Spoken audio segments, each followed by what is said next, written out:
Thank you so much, Zoe, for having me. And I know I'm the outsider kind of doing weird things. So if you guys don't understand something, let me know. And I was asked to talk about this, but in my lab, there's a lot of different things. So if you are interested in other things that we do, please go to my website or read other papers. But we work with a lot of different species. I'm a truly comparative immunologist, and trying to understand the evolution of immune systems in vertebrates. Today, I'll just show you work we've been doing over the years on teleost fish. So these are bony fish, and mostly working on mucosal barriers because these are the barriers that are, of course, at the interface between host and environments are where every infection begins. So we are really interested in understanding how fish that are swimming in this really bacterial or pathogen-loaded environment, the water compared to air, they are dealing with these high microbial loads and how they defend themselves. So in the next slide, you guys can understand why, if you're an immunologist, you love mucosal immunity because, like I said, these barriers are where everything, all the action happens. You have exposure to all sorts of antigens, food antigens. You also have exposure to toxicants, any drugs, pollutants, as well as the microbiome. So a very exciting place to work, also very hard to study immune cells in these barriers, and a lot of mucus to deal with every time you sample, which I guess I have in my next slide, where you guys can see things that we do in the lab, from collecting skin mucus from our rainbow trout there, but also as an evolutionary immunologist, I'm just fascinated about this amazing diversity of strategies found across the phylogeny, where mucus can be used in many ways, from feeding the brood, protecting these animals in the deep sea or in the sea from predators, etc. So it's can be applied to infectious diseases, but it can also just be really general, I guess, evolutionary biology questions in there. And today I will cover some of the biggest, I guess, things that have been changing over the last few years about mucosal immune systems. Here you can see how fish, especially farm fish, but also wild fish in very polluted environments, they're really susceptible to infectious diseases. So you can see an example down here of a fish, freshwater fish infected with, heavily infected with a bacterial infection, probably Aeromonas or something like that. And all of these, it's hard to study, but most of what we know, of course, is from farm animals, because of the majority of the fish that we eat are coming from fish farms, and these animals are really susceptible to many mucosal pathogens, and therefore we're always trying to come up with vaccination strategies and other immunotherapies. But truly, if you look at the phylogeny of fish, we know very little about how other species do it, despite the massive diversity that must exist out there. Today, I mostly will present to you work on rainbow trout as well as zebrafish as a model organism. But truly, there should be jobs for everybody out there who wants to study mucosal immunity in any other species you are interested in. So I'll cover some of the basic aspects first, for those who are not experts. In the next slide, you can see that we always talk about mucosal immunologists. We always talk about this organization of mucosal lymphoid structures, because there seems to have been a lot of changes through evolution. And we talk about organized mucosa-associated lymphoid tissues, and an example there are the Peyer's patches, which are found all over your gut tissue, and that's just an example of this organized malt, what we call. And then we have this diffuse lymphoid tissue. So these are all just immune cells that are scattered all over your mucosal barriers, that also contribute to the defense of those barriers. And if you look at lower vertebrates or non-endotherms, so these structures are really well described in birds and mammals. But if you look at ectotherms, there has been always this big dogma in the field. You can see in the next slide that for many, many years, we thought that they don't exist, this organized malt. And this is kind of curious, or a big conundrum, because these organized structures is what we know as the inductive sites of the immune response. So if you have a pathogen in your gut or in your lungs, in your nose, etc., antigens from the outside world will be taken up by these specialized cells on this epithelium, the M cells. And in these really organized structures, we will have these germinal centers that form in the B cell follicles that truly will educate B cells to produce antibodies that are highly specific for your pathogen, and they will be mutated over time and selected in the process of affinity maturation to then migrate to what we call the effector sites, which are here on the right-hand side, where these effector-educated cells will go to other areas of your body, and they'll defend those areas against that particular pathogen. In the next slide, you can see that this is kind of interesting when we look at this idea of inductive versus effector sites, because fish do not have those, or we thought that they are not having those organized structures. So if you only have these diffuse mucosal lymphocytes or mucosal leukocytes, where is this, I guess, special sites where I just told you that the antigen gets uptaken and the B cells become educated. So in the next slide, you can see that this has been a big question, particularly when we look at ectotherms, and all of the fish immunologists have been dealing with this conundrum for a long time. So if you look at all of the different mucosa-associated lymphoid tissues in teleost fish, we started for many years. When I was a student, we knew that the gut has lymphoid cells scattered around the gut. We know the gill had some, and we know that the skin had some. Over the last 10 years or so, many more of these mucosa-associated lymphoid tissues have been described, including in my lab. We have really been working on the nasopharynx-associated lymphoid tissue in the olfactory organ, but there has also been others, including the mouth, the bladder, and others. So if you think about this is how it all started, and I've written 1 million reviews that fish do not have any of these organized lymphoid structure, that everything is just scattered cells that are found in the skin or in the gut or in the gills or in the nose. But recently, more microscopy, I guess, three-dimensional microscopy techniques, as well as folks who have had the opportunity to go deeper into the anatomy of teleost lymphoid tissues have really started to break down this paradigm. So in the next slide, you can see that this dogma that these fish do not have organized mucosal lymphoid tissue began to be questioned already in 2008, with this group in Norway oriented the gills of fish in a different way that we always oriented them, and started to label them with markers for immune cells. And you can see here in the middle, in brown, those are T cells, T lymphocytes at the base of this gill lamella that form this massive, I guess, ball or cluster that nobody had ever seen before. And that really looked like some sort of organized mucosal lymphoid tissue. And these observations, this is called the interbranchial lymphoid tissue that was discovered in salmon in 2008, have been followed by many other studies showing that this is found in many other species as well.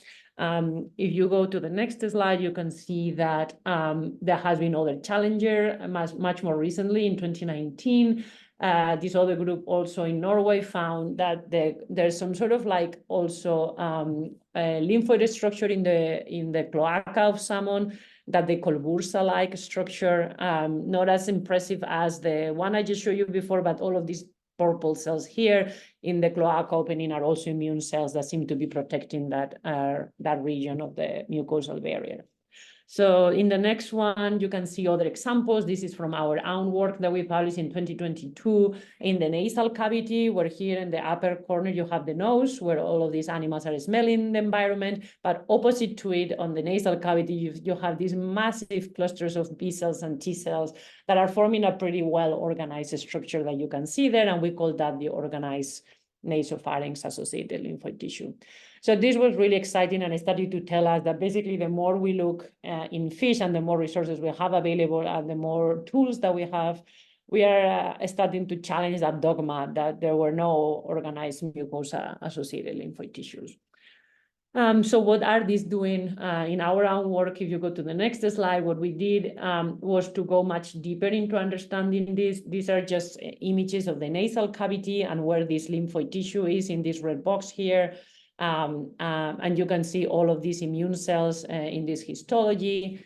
You can see that what we did in the next slide is basically vaccinate these animals in the nose and see what happened. First, just showing here what is found in this nasal cavity, in these structures at the steady state without any immunization. And you can see that the majority of the cells are CD4 T cells. We have a lot of CD8 T cells as well, and a large proportion, 25%, are B cells that are IgM positive B cells. So once we had characterized this very well in control animals, we started to put things in their nose. So we give them live attenuated viral vaccine against a very important infectious hematopoietic necrosis virus that causes mass mortalities in farm fish as well as wild fish all over the world. And this vaccine has been our vaccine model for many years now because it works really well in the nose. So in the next slide, you can see that in these structures in the on-out, things happen very different from outside in the nose, which is either kind of like non-organized controlled tissue there. And we see something that is really exciting. I just want you to see this panel A here, is that these regions are really high expressors of this enzyme called AICDA, which encodes for the protein called AID. And AID is the enzyme in your bodies, which is also expressed in fish, that basically mutates the B cell receptor of B cells. So AID will on purpose mutate B cells until you find the highest affinity clones that bind better to the antigen, and those high affinity clones will be selected over several rounds of expansion and selection. So this was like the first evidence that these structures that we have found in the nose may be acting as germinal centers, as I told you early on, where those inductive sites are happening and B cells are being educated and then sent, those B cells are sent to other effector sites. So in the next slide, you can see that we also show that in these structures, canonical things that happen in germinal centers are happening. And in this case, I'm showing you signs of proliferation in yellow, in white, where B cells are proliferating. And we also showed that these cells are dying here in E. We were quantifying how many cells, how many B cells are dying. They are caspase-3 positive, so they are apoptotic cells, because during this burst of clonal expansion and selection, cells will die very quickly through apoptosis, and then the winning clones will expand, they will get mutated. The ones that are bad clones die again. So we always need to be looking at this kind of balance between cell proliferation and cell death within these structures. So far we are very excited because this looks like it is really something that we have never thought before, but these structures seem to be doing things that mammalian germinal centers are doing. So in the next slide, you can see that very, very recently, just at the end of 2023, we were able to discover another new lymphoid organ in fish, and this case is all associated with the pharyngeal bone here. And you can see all of these massive pink and white areas here are all lymphoid cells that are actually linked between the thymus, the gills, and the entire is lining the entire of the pharyngeal cavity. And this again is just thanks to the fact that we have more tools and that we are doing much more advanced 3D microscopy in intact tissues that we were never be doing before. We used to just get small sections and then, look at one small area. So that's also very exciting, and we have no idea about what this Nello that we coin Nello is actually doing. Of course, we think it's protecting the entire pharyngeal cavity, but we haven't really done a lot of functional studies in response to infection or vaccination yet. Okay, so the last thing I want to mention in my talk is that there are many, many, many questions, and you can imagine what are the effector sites, what are these cells migrating in response to vaccination. And we also really need to prove that these are germinal centers by doing repertoire studies where we are currently sequence the BCR of these B cells in the on-out versus the outside structure. So there's a lot of work left to be done, and luckily we just got funded yesterday. Our USDA grant is going to be renewed, so we're going to be able to continue doing all of this work for the next 3 years. I'm very excited about that. Okay, so microbiota, I only have a few. We do a lot of work with microbiota, and I just have a few slides at the end just to let you think about it. But in these mucosal surfaces, these antibodies are being secreted all the time into the lumen, into the mucus, the same as in bats, the same as in us, the same as in any organism you can think of. And those antibodies that get secreted into the mucus are doing something really important, which is controlling microbiota or homeostasis. So they're going to be coating microbiota, and that coating process will decide whether a microbiota member stays and colonizes or whether it gets excluded and gets basically moved along the feces, along the gastrointestinal tract, and then gets eliminated with the feces. So we have been doing a lot of work to understand how that happens in fish over the years since I was a postdoc. And in the next slide, you can see that it's really exciting because what we have discovered is that there's one immunoglobulin isotype, one particular type of antibody, IgT, that does very similar functions to our immunoglobulin A in mammals. And that is basically having specialized functions in mucosal barriers, not only against pathogens, but also to control microbiota homeostasis, like I said, trying to colonize. So in this paper, we just basically summarize the data and showing how IgT is predominantly found in mucosal secretions compared to systemic secretions like the like the serum. So it's much more abundant in mucus than in serum. So in the next slide, you can see that what we have done is that we show in many studies in the gut, in the gills, in the nose, in the skin, that this IgT is coating a large proportion of the microbiota. These are bacteria largely coated by IgT, but there's also some bacteria that are coated by IgM, which is the other main isotype, which is also similar to what happens in humans. So our gut microbiome in humans is also coated by IgM. And it's very interesting that in the next slide, you can see much more recently in a paper that we have under review right now, that a large proportion of bacteria, if you do double staining, are actually coated by both IgM and IgT. And you can see here is about same proportion that is just coated by IgT, is double coated. And again, this really mirrors what happens in humans, where the majority of our microbiome, if you do double staining, will be coated by both IgM and IgA. And this double coating function is really intriguing, and we are still trying to understand what it means. But we think it's critical to form very big clumps of microbiota that will be better eliminated because they are heavier. So the gastrointestinal movements should eliminate these big clumps that are joined by multiple immunoglobulins rather than one. And that's the hypothesis that we are currently testing. So the last slide I have is that we have been really lucky to collaborate with Dr. Sunier's lab, where he developed models to eliminate all of these immunoglobulins from mucosal berries in rainbow trout. So we have models of depletion where we eliminate either IgT or IgM. And all of our work really shows that both of these immunoglobulins are essential for beneficial microbes to colonize the fish gut as well as the fish gills. That if we don't have these immunoglobulins, bad bacteria, pathobionts will expand.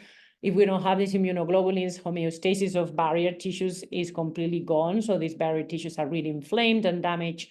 We have this biosis inflammation, and also microbiota translocate and enter the bloodstream and can cause endotoxemia. So that's a summary, of course, of like 10 years of work. But thank you to everybody in my lab and all of the funding agencies and my collaborators, and I'll take questions.